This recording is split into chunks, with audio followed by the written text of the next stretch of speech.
Sir Syed Ahmed Khan was born on the 5th of Zilhaj, 1232 Hijri, corresponding to the 17th of October, 1817, in Delhi. The grandfather of Syed Ahmed, Syed Hadi, was among the nobles of Shah Alam's court. Syed Ahmed's father, Syed Mutaqi, held significant influence in the royal court. The king offered them a ministerial position, but Syed Mutaqi Sahib did not. They wanted moderation. and instead of himself, he suggested the name of Syed Ahmed's grandfather, Khwaja Farruquddin. Syed Ahmed's mother, The extraordinary character of Aziz Nisa Begum, had a profound impact on his own life. An incident from childhood. when he was 11 years old, he slapped a servant of their household. Because of this, his mother threw him out of the house. Allowed to enter the house after 3 days on this condition, until he apologized to that servant. In 1839, assumed the position of deputy clerk. On December 14, 1841, was appointed as the judge of Mainpuri. Reached Fatehpur Sikri after transferring from Mainpuri on January 10, 1842. Started writing a concise religious treatise on the biography of Prophet Muhammad, peace be upon him, from here. Under the patronage of his elder brother Syed Muhammad Khan, expanded the experience of ethics in the form of Sayyidul Akhbar. Sir Syed wrote many books on religious, historical, and scientific subjects. Besides these books, he published numerous political and moral articles through Aligarh Gazette and Tehzeeb-ul-Akhlaq. Among his books, Asar-u-Sanadid, Ayin-e-Akbari, Khutbat-e-Ahmadiyya, and Asbab-e-Bagawat-e-Hind are noteworthy. During the rebellion of 1857, Syed Ahmed was not in Bijnor. He saved the lives of approximately 20 Englishmen. But when they reached home, they were arrested. All their close relatives had died. His mother herself was grieving in the stable. He did not get water to drink for several days. And a few days later, she passed away. At that time, Syed Ahmed Khan's age was 40 years, which left a dark stain in the history of India. The rebellion, which was the first attempt to free India from the hands of the British. Rebellion! 1857. The British Empire had engulfed the entire country in the flames of revenge. Thousands of innocent and blameless people fell victim to oppression and barbarity. There are no fair-skinned, no dead, no mourners. What impact did this rebellion have on the Muslims? Reached. Even the traces of your erasure are gone now. O sky, do not erase more than this. Clouds of grief and despair are gathering from all directions. Life has become a bore. It feels like a thorn in our chest in such a situation. In such a situation, when a servant of Allah, Syed Ahmed, sees this wave of the river passing over his head, his heart aches. Christianity silently indicates to stay at home. the beauty of the destitute. Comfort whispers quietly in the ear to migrate from here And keep hiding from these calamities. When do you are? Syed Ahmad held on to the light of knowledge with a ray of hope in despair. To lead the community from darkness to light, he wrapped the shroud on his head and fulfilled the duty of a true believer. After the rebellion, I did not even regret my own house being looted, nor about the loss of wealth and belongings. Whatever grief there was, it was for the ruin of my community. Believe it. Believe me, this sorrow has made me old, turned my hair white. The thought arose to leave my community in this state of destruction and retreat to a corner of safety. But no. I decided to migrate and chose the path of struggle for the welfare of the community. Sir Syed's far-sighted vision had realized the secret that the progress of the community is not possible until, together with religion, he should not be averse to worldly knowledge.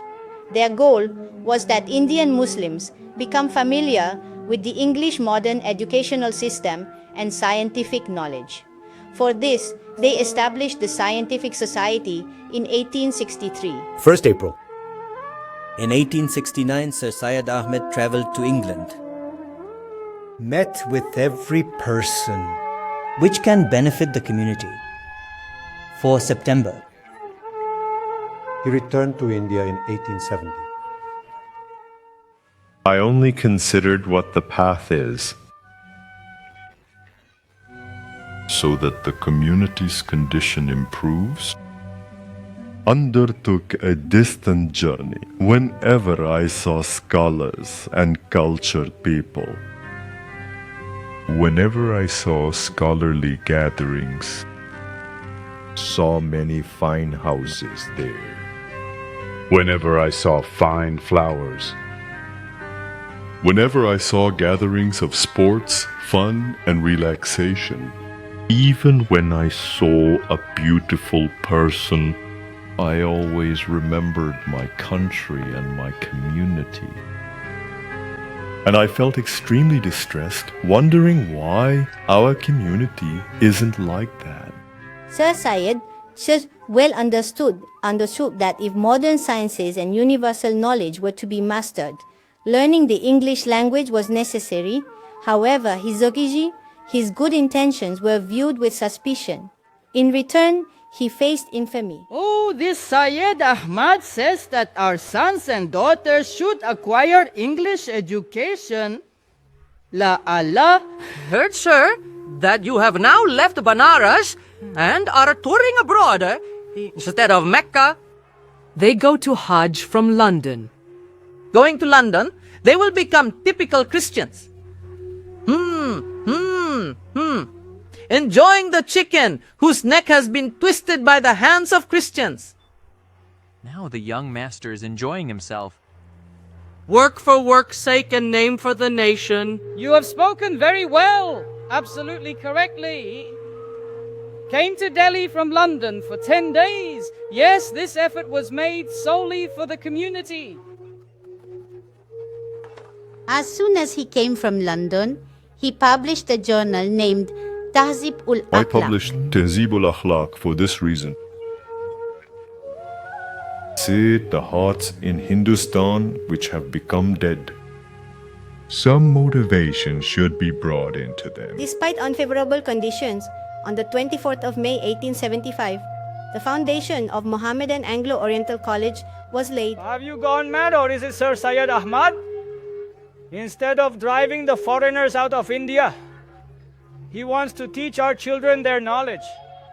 God knows what has possessed his mind. It is surprising that some people were taken in by his words. The Sheikh has passed away from overseas. To a blind person in the rainy season, everything appears The green. line between the committee and the college became apparent. Ultimately, everyone became beggars because of this line. Happened. On one side, the opposition began. So, on the other hand, there were also admirers. Assalamu alaikum Nawab Sahab. Wa alaikum assalam Niza Sahab. Please come in. Is everything alright? Please sit down. The news about that Syed Ahmed? I heard that he came straight to Allahabad from London. Nawab Sahib, I am here for this very matter. And I know that you are a very close friend of Syed Ahmad. I have come with a letter for you regarding the same. About Syed Ahmed? What is written? Go ahead and read it out. It must be in opposition. Yes. It is written, no one should meet Syed Ahmed, and no one should eat with him. And if someone does so, they will be expelled from the circle of Islam and the community of the people of Islam. Brother, this is too much. May God forgive or spare us. Whether Syed Ahmed is a Muslim or a non-believer, I cannot avoid meeting him or refrain from dining with him. God's decisions are based on good intentions. If one has good intentions and sincerity, no task is difficult. To put Syed Ahmad's movement into practice, their colleagues fully supported them. Among them were Altaf Hussain Hali, Zaka Ullah Khan, Deputy Nazir Ahmad, Shibli Nomani, and others like Vikarul Mulk, Syed Mahmud, Zainul Abidin, Maulvi Samiullah Khan, Maulvi Chirag Ali, Maulvi Mushtaq Hussain, and Raja Jaikishan Das were included among many respected gentlemen. Elder brother, Syed Ahmad wants to bring new thoughts and new enlightenment in education. I am not only impressed by his words, but I also agree with him. Why are you opposing him? Nawab Sahib, I agree with you. I say we should welcome this new enlightenment. Okay, enough. Let's leave it. Let it be. We have also had enough talk of new enlightenment. Don't try to outsmart us too much. Brother, say whatever you want. My heart says that Syed Ahmed is on the right path. And now, even his following has grown significantly. There was indeed an increase in their like-minded companions. But there was no decrease in people's anger. He deserves to be beaten with shoes. One should wear a necklace worth millions. It has become very obvious. The owner has also 4 coins. White shirt in full use. Hey, Mian Abdullah! Hey, where were you taking those children? Education there is happening in a modern style. So you were taking all the neighborhood children to enroll them in that school, Your Excellency? Yes, have you gone mad, huh? Will our innocent children abandon their language and learn the language of those foreigners? This is wrong against Syed Ahmed. Then it affected us too. All of us. Fidel infidel? Wants to teach an infidel's language? If you are so eager to learn, then go study in that madrasa yourself. I assume that I am a heretic. But I ask you, if an infidel, an apostate, works for the welfare of your community, would you not consider them your servant, your well-wisher? In building wealth inns for you, in which you rest and your children are raised, and to build a mosque for you, where you call upon the name of the one true God, laborers, sweepers, untouchables, infidels, idol worshippers, and those with flawed beliefs, all work. But you are neither ever an enemy of that residence, nor ever intent on demolishing that mosque. Enough. Consider me akin to a laborer in establishing this madrasa ulum. And let my hard work and effort allow a home to be built for you. And because its builder or laborer is a coolie or shamar, for God's sake, do not demolish your home. In the year 1875, the foundation stone of the Muhammadan Anglo-Oriental College was laid. Then he said, Today, the seeds we are sowing, tomorrow it will become a big tree, whose branches will send new and strong roots into the ground like a banyan tree. This college at one time, perhaps, it will be transformed into a university. and its soul from one corner of the country to the other, freely, scholarly pursuit, become a means to spread open-mindedness, tolerance, and high morals. Mohammedan College is not only for Muslims. Rather, it has been established for the welfare of all Indians. Hindu or Muslim. I consider both of you like my two eyes. I have said it 12 times and I say it again.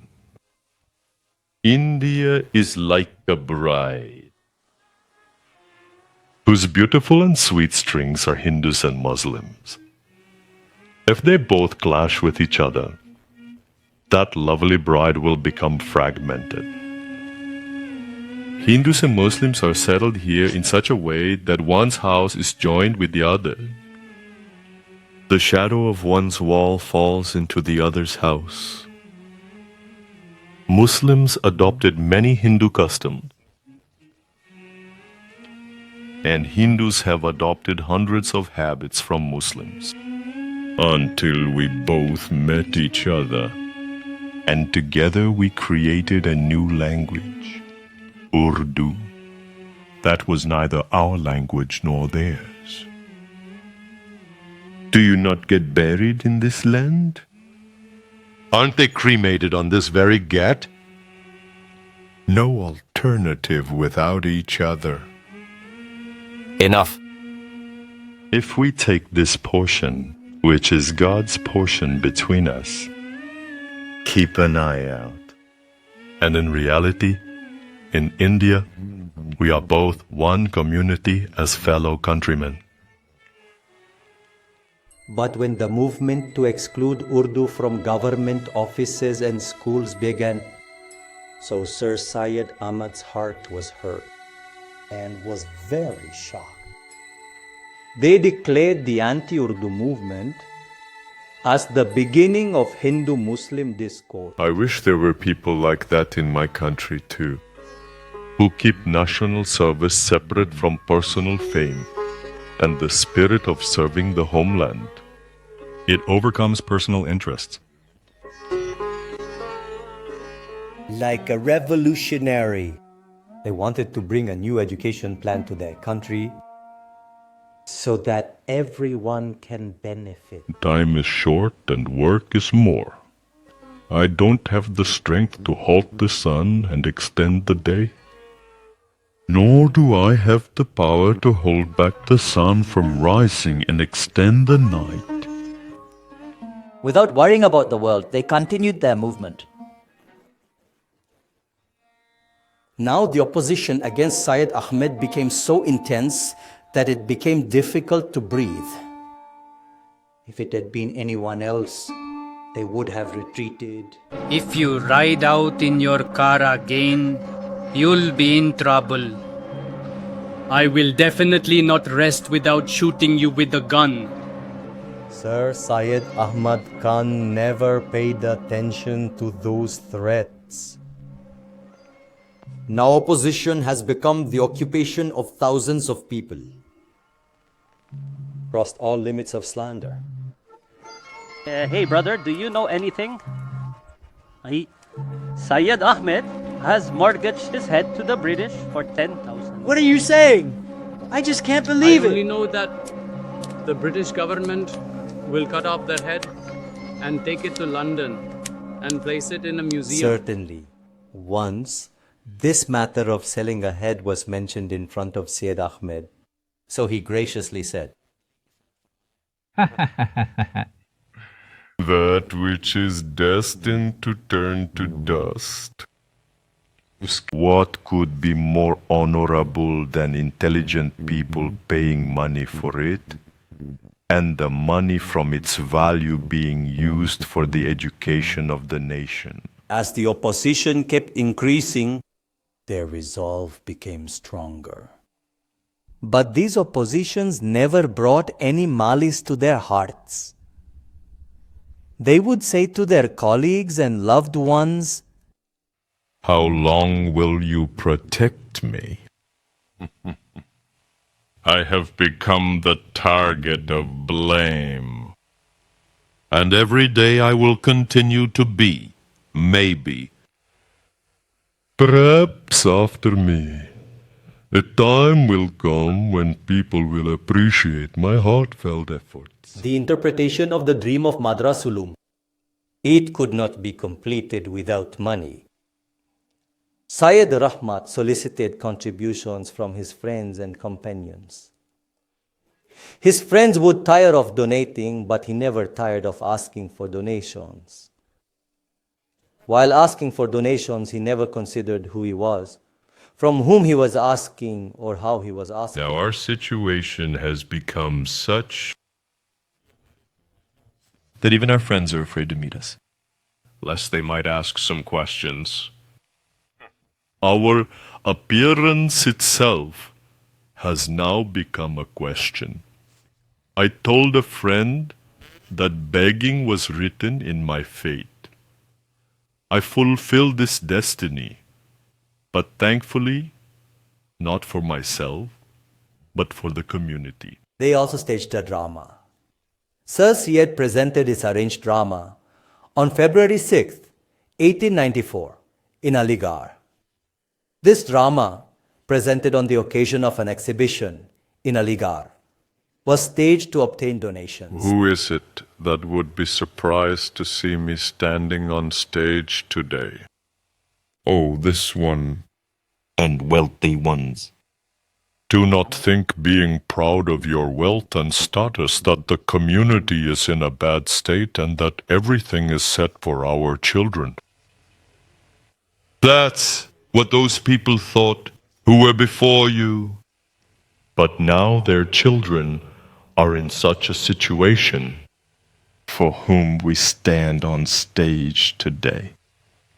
Oh, gentlemen, everyone acknowledges that the lack of education is causing the community's condition to worsen day by day. The community's children, due to the lack of educational resources, they become humiliated and disgraced. I have not left any aspect by which the poor children of the community help should reach educational expenses. But unfortunately, Did not achieve success. asked people for alms, but received little. Wanted to make volunteers, but very few were made. And those who were made, they couldn't accomplish anything. Enough. I have come on stage so that I can do something for the education of the community's children. Syed Ahmed compelled donned the attire of beggars. They set out to beg from door to door with a cloth around their neck. People made him wear garlands of shoes. When opposition, prejudice, and narrow-mindedness became excessive from all sides, Syed Ahmad, with sorrow and regret, warned the community. Oh, gentlemen! Our life is nearing its end. Only a few years remain in our life and yours. These white beards, these toothless mouths will be buried in the ground or burned to ashes at the cremation ground. But remember, these children whom you will leave behind as young will find themselves growing poorer and more humiliated each day. The jails will be full of them. Oh, my community people, do not ruin your dear and beloved children. Arrange for their future life to be well settled. Call me whatever you want, but remember that I am your child. Listen to me or not, but remember, if you do not educate them as a national education, the consequences will be bad. You will see their deteriorated condition, feel uneasy, cry, and would not be able to do anything. If you die, your souls will writhe in the grave, seeing your children's lives. And you won't be able to do anything. There is still time. Even now, there is time. and you can do everything. But remember, I predict if you remain negligent in this way for a few more days, a time will come when you will want to educate your children, to nurture them, but you will not be able to do so. Say something to me. Infidel heretic sinner, I will not intercede with you on my behalf. I do not want any recommendations from you before God. What I am saying, I say this for the betterment of your children. Have mercy on them. Do such that you don't have to regret in the future. These are the two signs of progress for any nation in the world. One is that they began to realize they were engulfed in disgrace and ruin. And the second sign is this, that they definitely make an effort to come out of disgrace. There is no greater disgrace for a nation that they forget their national history and lose the earnings of their ancestors. Sir Syed considered women's education very important. A part of his speech, which he wrote in 1884 at a place in Gurdaspur, addressed to the women of Punjab, was the first time in India that addressed Hindu, Muslim, Sikh, and Christian women. My sisters, you must know, do not think that I have forgotten our dear daughters. In fact, I am convinced that striving for the education of boys is the foundation for the education of girls. The service I am doing for your boys is actually for both boys and girls. Yes.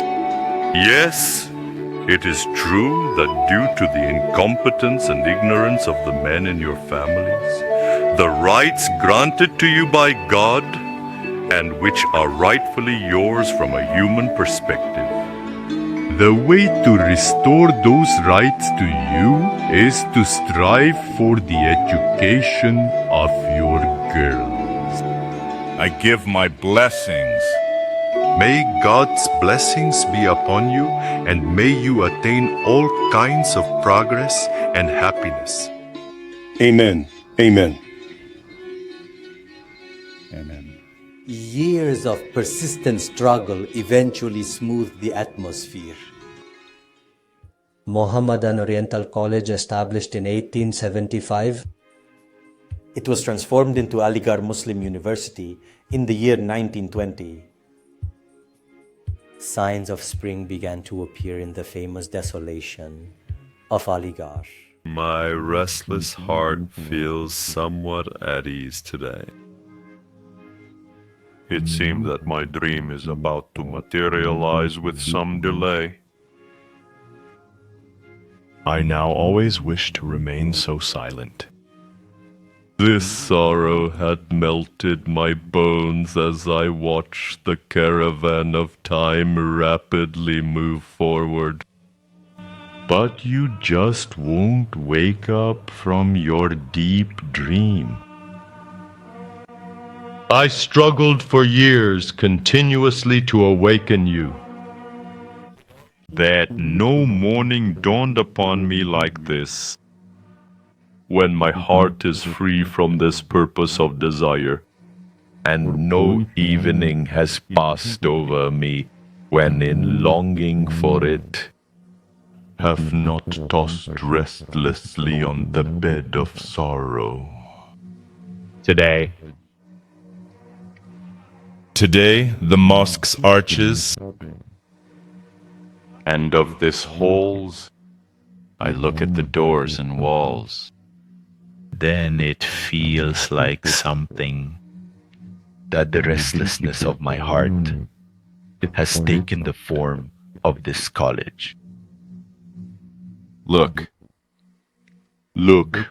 remember one piece of my advice.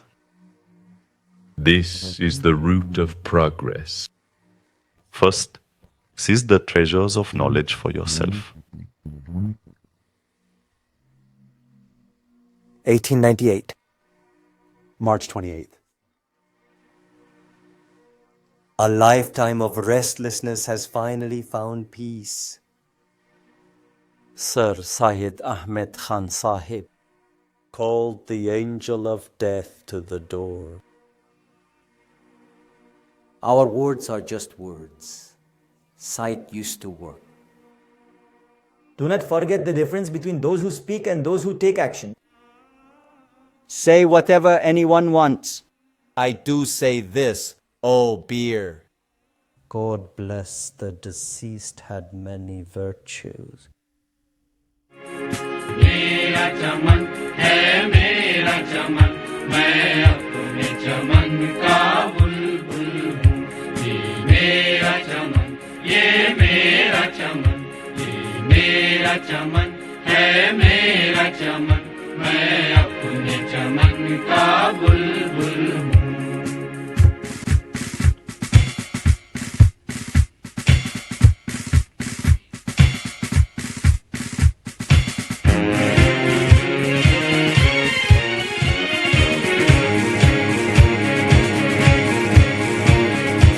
अब्र यहाँ से उठेगा वो सारे जहाँ पर बरसेगा हर जोर रहा पर बरसेगा हर कोई करा पर बरसेगा हर सर्व समन पर बरसेगा हर दश्त समन पर बरसेगा खुद अपने चमन पर बरसेगा पैरों के चमन पर बरसेगा हर शहर तरफ पर गरजेगा हर कस्र तरफ पर कड़केगा ये अब्र हमेशा बरसा है ये अब्र हमेशा बरसेगा ये अब्र हमेशा बरसा है ये अब्र हमेशा बरसेगा ये अब्र हमेशा बरसा है ये अब्र हमेशा बरसेगा बरसेगा बरसेगा